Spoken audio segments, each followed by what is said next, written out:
Today's video is looking at a cheap Dennis Fisher Doctor Who that I bought off eBay. So this one's got a number of issues. Firstly, there's a significant amount of paint rub on Tom's head.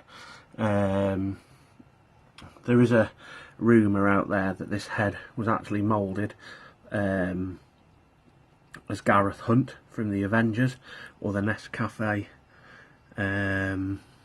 coffee adverts. There are other tales out there that says that's nonsense. I don't know.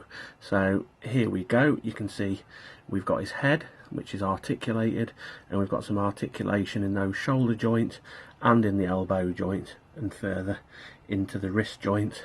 The hands are a solid mould, unlike Action Man at that time that had moved on to having more grippable hands. Again, we see articulation in his waist and his hip joints just there onto his legs, again into the knees and the feet. Another issue with this certain example is that the plastic on this foot has cracked and the previous owner has effected a fix using some sellotape. One thing I do know is that plastic of this kind of vinyl-y plastic, is very, very difficult to stick together.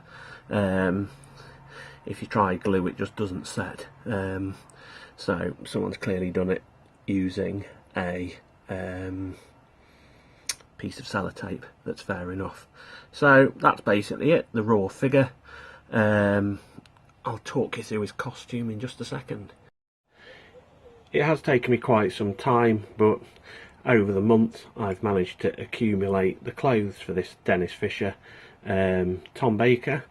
I say, well, haven't got them all, so sadly the things I'm missing is the scarf, the hat and the Sonic, which is just typical. So the figure came with this waistcoat stroke snazzy shirt combo, like that. So nice to see Tom in a waistcoat of that fashion. You've got a nice burgundy jacket which is in reasonable condition. This came out of a lot of old Action Man stuff that I had, so I was delighted to find that just squirreled in away in a box of old odds and sods. Similarly with the trousers, these when I first got them were absolutely filthy dirty. I've given them a wash, a good soak and a good hot wash in a washing machine, and they've come up as well as they can. They look alright on this camera, however if you compare them to an original that's in spiffing condition, it really isn't that good. Another item of clothing that's missing is, on the original you get a burgundy necktie with this. Of course there's a lovely scarf, hat, sonic screwdriver.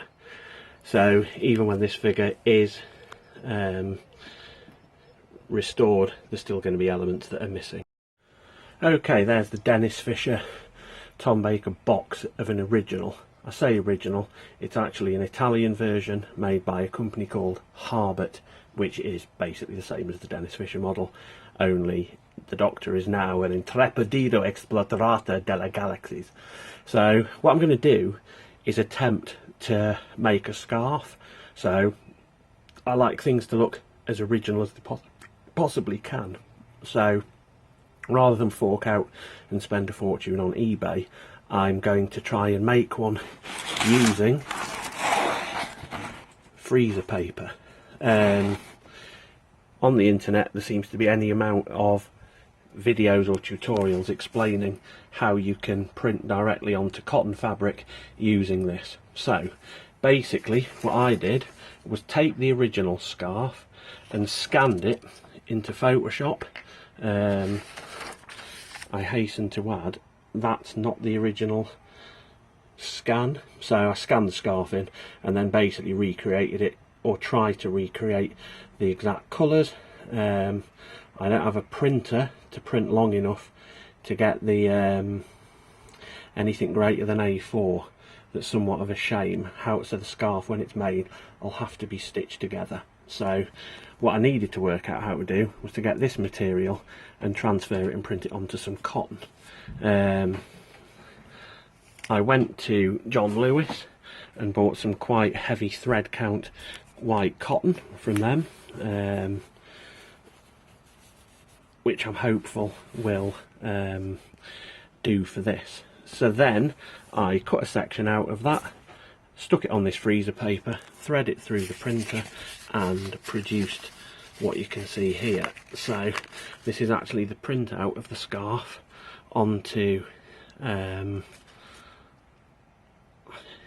it's actually a printout of the scarf onto the cotton. So that's the colour scheme and what it looks like. So basically what you've got to do then is pull that backing paper off, stitch a hem into that, and then you can stitch the elements of the scarf together, I hope. I'll go and get the scarf that I've made. Okay, after using that technique using freezer paper and the printout from Photoshop, I've fashioned these scarf sections that you can see here.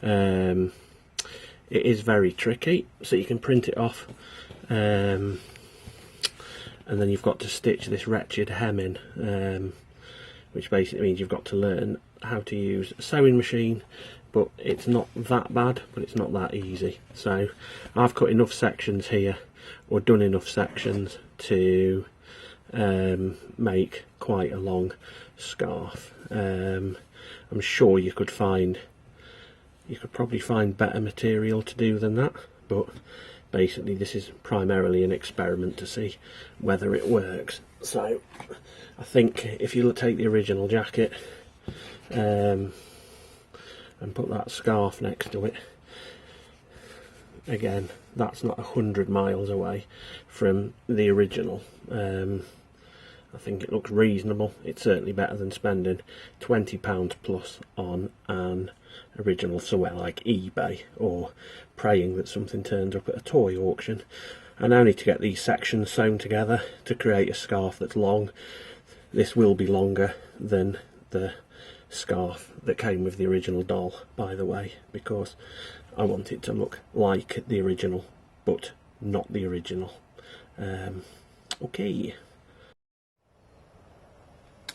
Okay, I've dressed this Dennis Fisher Tom Baker and I've effected a scarf using the techniques I spoke about earlier. So whilst that's not 100% perfect, it's certainly better than what was there before. So if you have a look up close, you can hopefully see the thread pattern in there from where it's been stitched, and where it goes round Tom's neck. I originally planned to do this using a third section to make the scarf look a little bit longer, but it just didn't look right, so I detached the extra section and just retained with the original length. What you'll see here now isn't a deadly enemy from a Doctor Who story.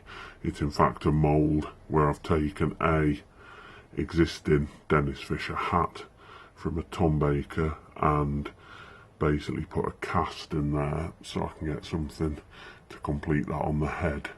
The only thing missing now is a necktie, so I need a piece of dark burgundy ribbon from that, and I'll probably draw a cast for a sonic screwdriver off a previous one, and then we'll have taken some. Okay, here he is. I've just been to Hobbycraft and bought some of this ribbon to make the neck scarf out of. This is like a deep wine colour. It's fairly close to the original. It's not a million miles away. So that was £2 Hobbycraft. Again, I've cut and measured that exactly with the original, so I'll stop filming and I'll put this tie round his neck and see where we go from there. Okay, here's the Dennis Fisher Tom Baker with a head touch-up. I hope you can see there. homemade scarf, new necktie, and a bit of a hair touch up. So he looks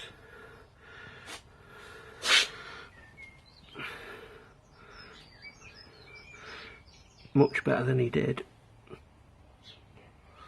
that's for sure.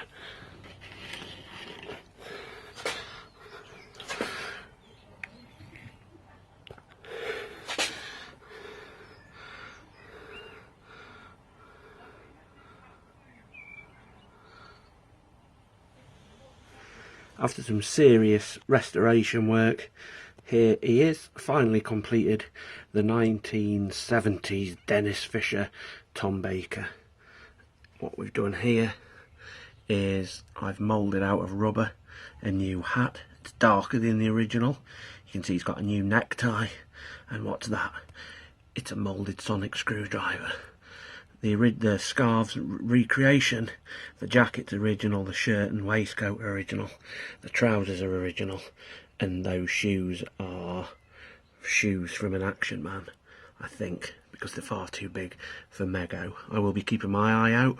There is another option as casting some, but I really don't want to go down that avenue. So there he is. A huge difference to the piece that we first started with, and something that'll look fabulous on display.